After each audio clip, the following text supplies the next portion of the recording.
Should you hire a VP of sales or a VP of marketing as your next executive hire? How do you actually prioritize between the two? And also, if this is the first time you're going about hiring VPs into your executive team for your SaaS business, how do you go about the recruitment process and what do you actually avoid? In this video, I'm going to walk you through my 4 principles based on everything that I've learned in building SaaS businesses on how to actually recruit your VP of sales and your VP of marketing. And I'm also going to cover the one thing you absolutely must avoid as you go through this process. Intro.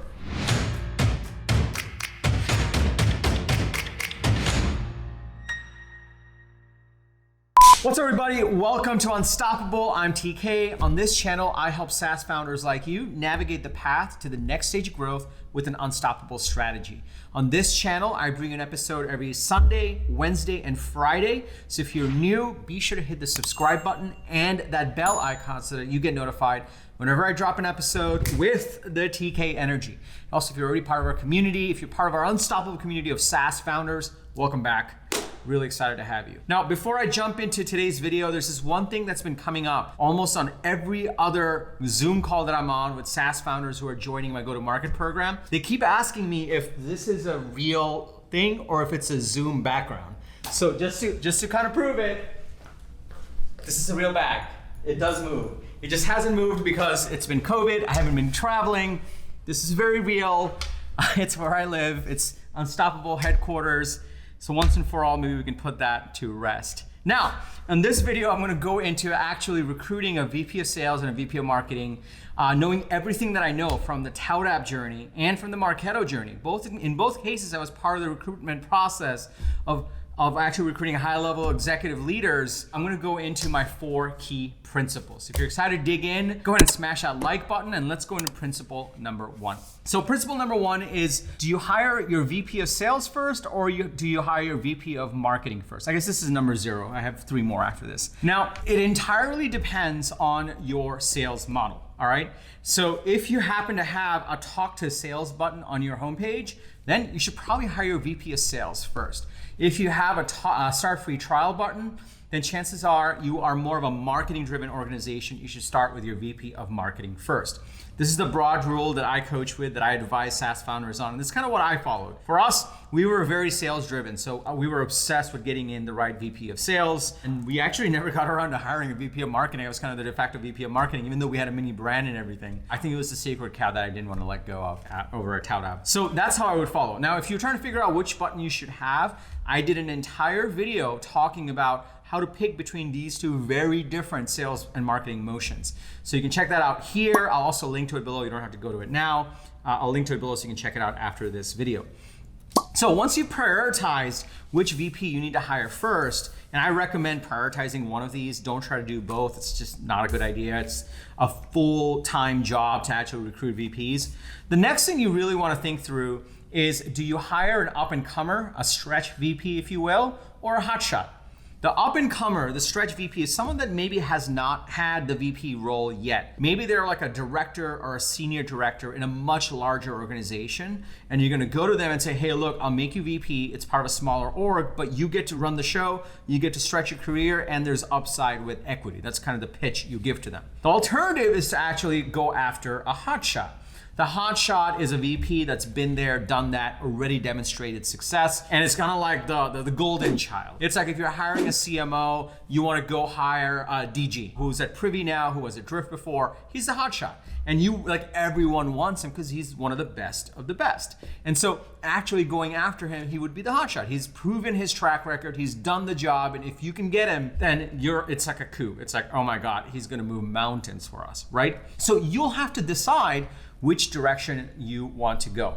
Now, I'm biased here, and a lot of the CEOs and SaaS founders that I talk to kind of are on the same camp as me. You are much better off going after the person who hasn't done the best work of their career yet, and they're gonna do the best work of their career at your company. You're almost always going to be better off going for the up-and-comer stretch VP versus the hotshot. There's nothing wrong with hotshots. It just so happens that the up-and-comer, the stretch VP has something to prove. They have that extra hunger. They want to make their mark. They want to be the next DG or the next epic person, and they will go to bat for you. That level of hunger, that level of energy, that level of potential, you're only gonna find really on the up-and-comer VPs. That's why I'm always a fan of networking with senior directors and really keeping an eye on who I think is gonna be an up-and-comer, who's gonna be the person that's gonna break through and do amazing things. They're the best of their careers ahead of them, and that's the person you always wanna hire in your early stage SaaS business. But you get to pick, you get to decide up-and-comer stretch VP versus the hotshot. There are pros and cons to both.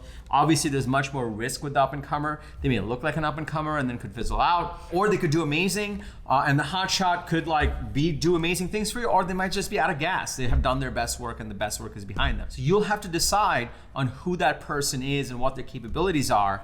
But principle-wise, I like to get the up-and-comer because I'll bet on the underdog all day long. Okay, so once you've decided on whether you want to go after the up-and-comer strategy versus the hotshot strategy, here's the biggest thing that I learned the hard way. It was incredibly brutal lesson learned. Whether you hire a hotshot or up-and-comer VP, there's risk on both sides, but this is one where you just shouldn't do.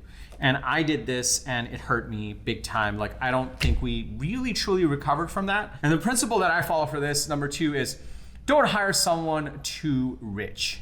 Don't hire someone too rich. Now there's a double entendre here. Don't hire someone that has already made a ton of money and doesn't have fire anymore. Don't hire someone that just isn't in it to work really hard. Because whether you hire the hotshot or the up-and-comer VP, in an early stage company, it's going to be hard work. It's going to be a lot of hours. It's going to be a lot of strapped resources. It's going to require a lot of resourcefulness.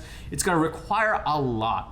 And if they are too rich, then they're just not gonna wanna do that. They're just not gonna work that hard. This happened to me. I hired a VP back in the ToutApp times, and he quit on me after 3 weeks. Literally, we did an entire exhaustive VP search, and we were super excited. We had Mark and Dreesen send him an email saying, hey, we're really excited about you joining ToutApp, and all the full course treatment. And he came in, stuck around for 3 weeks, and he's like, hey, I don't want to do this. And he just quit and just didn't get another VP job. He was too rich. Funny part is his name was Rich also, which is why I keep smirking whenever I say don't hire someone too rich.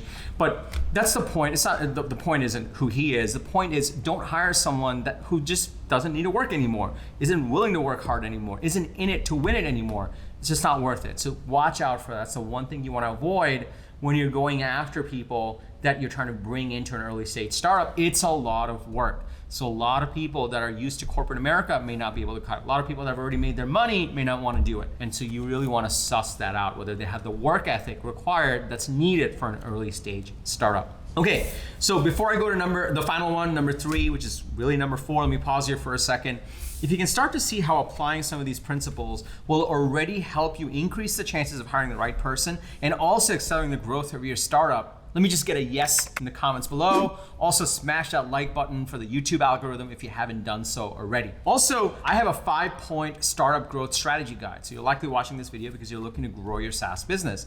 So be sure to download that guide. I'll tell you more about it at the end of this episode, but let's go to number 3 and the final principle. And once you've started to figure out the strategy and the type of person, the role that you're hiring for your go-to-market leadership, the next thing you really need to figure out is how you're gonna recruit them. Now there's essentially 2 ways. The first way is the executive recruiter. You can go hire an executive recruiter. The second way is the Raj Data way. I'll explain that in a second. If you're gonna do this, if you're gonna hire the VP, you need to own it.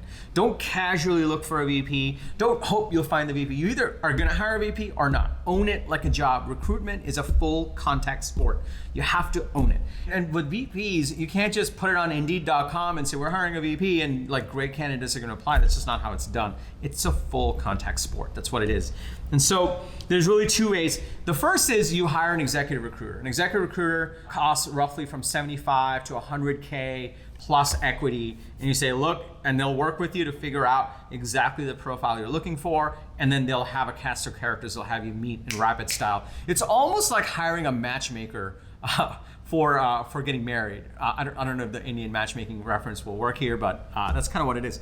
So they will work it like a job with you. It'll be a full-time job, and within like 6 to 8 weeks, you'll be able to hire an exec, the right person, hopefully, in best case scenario. The alternative, if you're like, you know what, 100K is a lot of money, I don't want to do that, or we don't have the resources for that, but I still need to hire a VP. I got you. This is the best advice that I got. This is when I had raised my Series A, going into my B, I was hiring my VP of sales, my VP of customer success, and I got introduced, one of my investors was Founder Collective, and I got introduced to this gentleman. He's an awesome guy. He's the CEO of Bloomreach, Raj Data.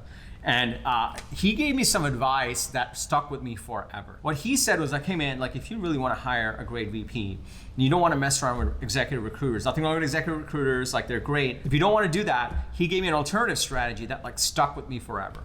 And he basically said, okay, what you want to do is go find 5 VPs, whether it's a VP of sales or a VP of marketing that you really respect. So look in your customer base, go find the really great VPs that are there. Go to them and then tell them like, hey, I'm hiring a VP of marketing. I really respect how strong you are. So my guess is you know 5 people that you would recommend. 5 other people that are maybe up and comers, are already at this level that I should go talk to.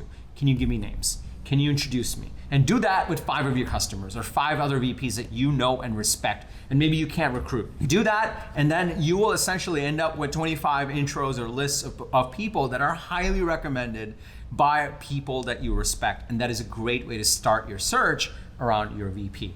I call it the Raj Data play because it's so good, and no one else has given me that advice, and he gave it to me, and it was really meaningful to me. So that's the last principle. Own it like a job. Either do the executive recruiter or run the Raj play. Either way, own it like a job and go find those incredible VPs. So to recap, number 1, prioritize sales versus marketing. If you have a talk to sales button, probably VP of sales. If you have a start free trial button, probably a VP of marketing. Then figure out whether you want to go for the up and comers or the hotshot, pros and cons to both. Do not hire someone too rich, double entendre there, hate that guy. And also pick between the executive recruiter or the Raj play, both really great plays. And also, if you are thinking about hiring VPs for your go-to-market functions, chances are you're thinking about how to actually grow your SaaS business. This is why I put together my 5-point startup growth strategy guide. In it, I go into the exact questions you need to be asking yourself so you can actually craft together a 1-page strategy. So you can actually build a differentiated go-to-market machine. It's an action pack. It's completely free. So follow the link below or just go to getunstoppable.com/strategy to download that guide. A lot more of my resources are in there. A lot more of my principles are there. A link to some of the core videos. That's all I have for you today. Hopefully you found this useful. If you did, please smash that like button for the YouTube algorithm. I drop a video like this every Sunday, Wednesday, and Friday. So be sure to hit the subscribe button and that bell icon. In my future episodes, we're starting to plan this out. We're going to be going into what to look for in a VP of marketing, what to look for in a VP of sales when you're doing these hires. So be sure to hit the subscribe button for that. Also, if you have a friend that would get value from this video, a fellow SaaS founder or someone on your team, be sure to share this video with them. It would mean the world to us. And lastly, remember, everyone needs a strategy for their life and their business, but when you are with us, yours is going to be unstoppable. I'm TK, and I'll see you in the next episode.